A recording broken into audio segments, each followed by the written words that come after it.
Friends, और videos के लिए हमारे इस चैनल को सब्सक्राइब करें और बेल आइकन को भी जरूर दबाएं। Hello friends, welcome to my YouTube channel. Friends, आज की वीडियो में एसएसटी के इंपॉर्टेंट क्वेश्चन करने वाले हैं जो कि सीटेट के एग्जाम में आ सकते हैं। बहुत ही इंपॉर्टेंट क्वेश्चन है, इनको आप जरूर कर लेना और मेरे चैनल को सब्सक्राइब भी जरूर कर देना अगर आपने सब्सक्राइब अभी तक नहीं किया है। ठीक है जी, तो आप शुरू करते हैं। जो पहला क्वेश्चन है वो है, सिंधु घाटी की सभ्यता कहाँ तक फैली हुई थी?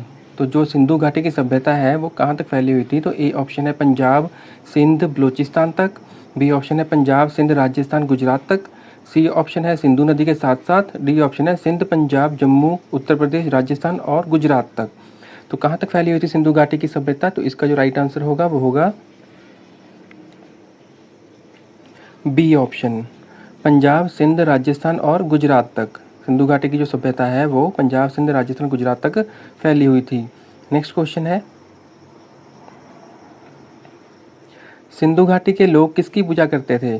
तो जो सिंधु घाटी के लोग थे वो किसकी पूजा करते थे? तो ए ऑप्शन है बैल की, बी ऑप्शन है गाय की, सी ऑप्शन है गरुड़ की, डी ऑप्शन है बाज की। तो किसकी पूजा करते थे सिंधु घाटी के लोग? तो इसका जो राइट आंसर होगा वो होगा ए ऑप्शन, बैल की। ठीक है जी, सिंधु घाटी के जो लोग थे वो बैल की पूजा करते थे। नेक्स्ट क्वेश्चन है,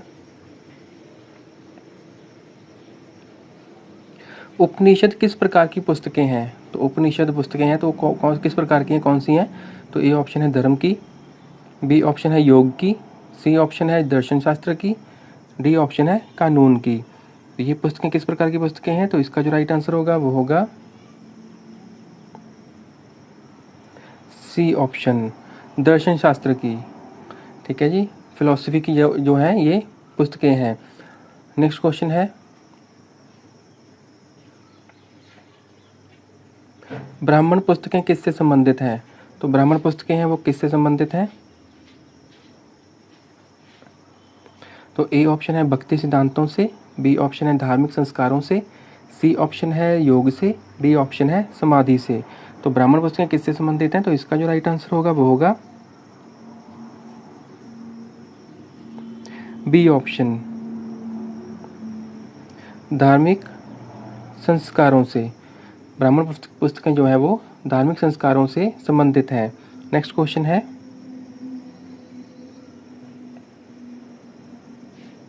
श्रीमद् भगवत गीता मूल रूप से कौन सी भाषा में लिखी हुई है? तो श्रीमद् भगवत गीता जो है वो मूल रूप से कौन सी भाषा में लिखी हुई है, कौन सी लैंग्वेज में? तो ए ऑप्शन है संस्कृत, बी ऑप्शन है तमिल, सी ऑप्शन है प्राकृत, डी ऑप्शन है पाली। तो कौन सी लैंग्वेज में लिखी हुई है, कौन सी भाषा में? तो इसका जो राइट आंसर होगा वो होगा ए ऑप्शन, संस्कृत में। ठीक है जी, श्रीमद् भगवत गीता जो है वो संस्कृत भाषा में लिखी हुई है। नेक्स्ट क्वेश्चन है, अजंता गुफा के चित्र किसकी कहानियों को बयान करते हैं? तो जो अजंता गुफा की जो चित्र कहानियाँ हैं, जो चित्र हैं वो किसकी कहानियों को बयान करते हैं?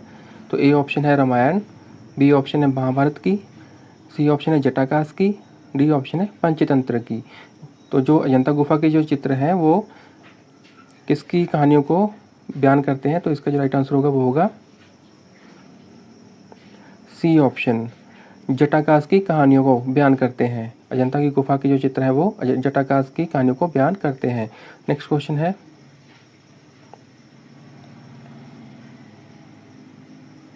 बुद्ध का शाब्दिक अर्थ क्या होता है? तो बुद्ध का शाब्दिक अर्थ क्या होता है? तो ए ऑप्शन है एक विजयी, बी ऑप्शन है एक मुक्तिदाता, सी ऑप्शन है एक ज्ञानी, डी ऑप्शन है एक भटकने वाला। तो क्या अर्थ होता है शाब्दिक अर्थ बुद्ध का? तो इसका जो राइट आंसर होगा वो होगा सी ऑप्शन, एक ज्ञानी। एक ज्ञानी को बोलते हैं बुद्ध का शाब्दिक अर्थ होता है ज्ञानी। नेक्स्ट क्वेश्चन है,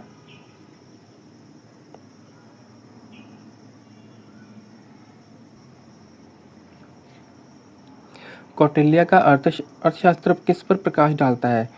तो कौटिल्य का जो अर्थशास्त्र है वो किस पर प्रकाश डालता है ज़्यादा? तो ए ऑप्शन है आर्थिक संबंधों पर, बी ऑप्शन है शासन कला के सिद्धांत और अभ्यासों पर, सी ऑप्शन है विदेश नीति पर, डी ऑप्शन है राजाओं के फर्ज पर। तो किसके ऊपर ज़्यादा प्रकाश डालता है?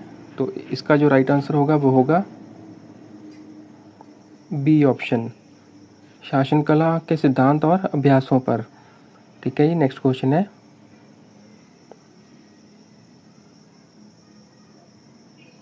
अशोक के धाम का केंद्र बिंदु क्या था? तो अशोक के धाम का केंद्र बिंदु कौन सा था, क्या था? तो ए ऑप्शन है राजा के प्रति वफादारी, बी ऑप्शन है शांति और अहिंसा, सी ऑप्शन है बड़ों का आदर, डी ऑप्शन है धार्मिक सहनशीलता। तो अशोक के जो धाम है उनका जो केंद्र बिंदु था वो क्या था? तो इसका जो राइट आंसर होगा वो होगा बी ऑप्शन, शांति और अहिंसा। अशोक के धाम का केंद्र बिंदु शांति और अहिंसा था। नेक्स्ट क्वेश्चन है,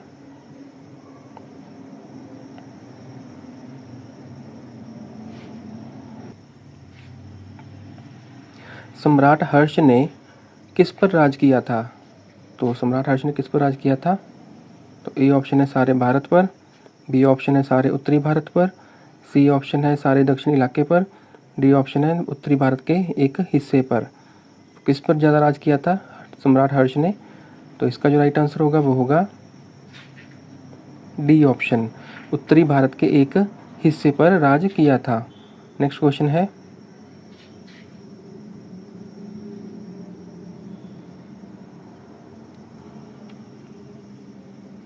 सम्राट हर्ष के समय एक महत्वपूर्ण शहर कौन सा बना था? तो उसके समय एक महत्वपूर्ण शहर बना था, तो कौन सा बना था? ए ऑप्शन है कन्नौज, बी ऑप्शन है पाटलिपुत्र, सी ऑप्शन है गरुड़, डी ऑप्शन है उज्जैन। तो कौन सा शहर था जो सम्राट हर्ष के समय बना था, महत्वपूर्ण शहर था वो? तो इसका जो राइट आंसर होगा वो होगा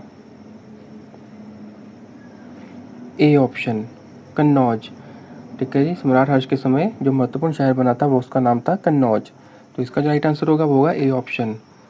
नेक्स्ट क्वेश्चन है,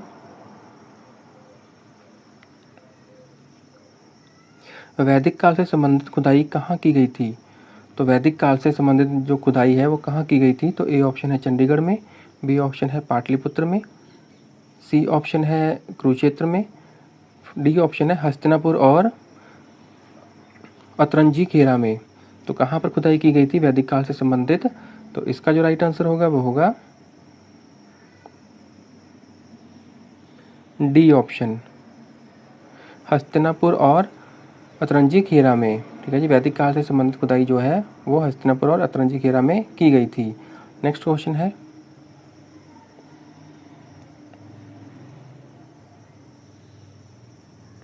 निम्नलिखित में से सबसे पुराना राजघराना कौन सा है? तो सबसे पुराना जो राजघराना है तो वो कौन सा है? तो ए ऑप्शन है मौर्य, बी ऑप्शन है गुप्त, सी ऑप्शन है कुषाण, डी ऑप्शन है कण्व। तो कौन सा राजघराना है जो सबसे पुराना है? तो इसका जो राइट आंसर होगा वो होगा ए ऑप्शन, मौर्य। ठीक है, ये मौर्य जो है वो सबसे पुराना राजघराना माना जाता है। नेक्स्ट क्वेश्चन है,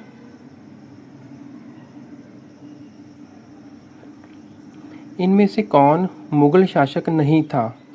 तो इनमें से कौन, नीचे ऑप्शन दिए हैं 4 ऑप्शन, इनमें से बताना है कौन मुगल शासक जो था वो नहीं था। तो ए ऑप्शन है अकबर, बी ऑप्शन है बाबर, सी ऑप्शन है हुमायूं, डी ऑप्शन है शेर शाह। तो कौन है इनमें से जो मुगल शासक नहीं था? तो इसका जो राइट आंसर बनता है वो बनेगा D option, Sher Shah.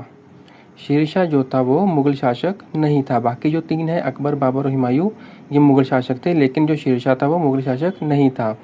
Next question है,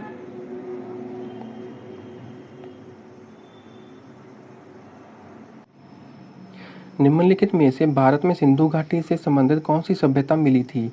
तो इनमें से बताना है हमने कि भारत में सिंधु घाटी से संबंधित एक सभ्यता मिली थी, तो वो कौन सी सभ्यता थी? ठीक है जी, तो ए ऑप्शन है हड़प्पा, बी ऑप्शन है मोहनजोदड़ो, सी ऑप्शन है चोहंदड़ो, डी ऑप्शन है कालीबंगा। तो कौन सी सभ्यता थी जो कि भारत में सिंधु घाटी से संबंधित थी? तो इसका जो राइट आंसर बनता है वो बनता है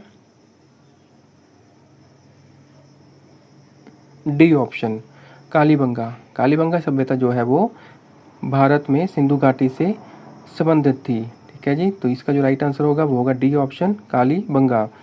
ठीक है जी, तो ये एसएसटी के इंपॉर्टेंट क्वेश्चन थे जो कि सीटेट के एग्जाम में आ सकते हैं और बहुत ही इंपॉर्टेंट क्वेश्चन हैं, इनको आप जरूर कर लेना। और मेरे चैनल को भी सब्सक्राइब जरूर कर देना अगर आपने सब्सक्राइब नहीं किया है, और बेल आइकन को भी प्रेस कर देना ताकि मेरी वीडियोस आपको टाइम टू टाइम मिलती रहे, नोटिफिकेशन आपको मिलता रहे। अगर आपका कोई क्वेश्चन हो या फिर कोई क्वेरी हो या कोई डाउट हो तो आप मुझे कमेंट में पूछ सकते हैं, मैं आपको रिप्लाई करने की कोशिश करूँगा। ठीक है जी, तो मिलते हैं हम कुछ और क्वेश्चंस के साथ नेक्स्ट वीडियो में। तब तक के लिए थैंक यू।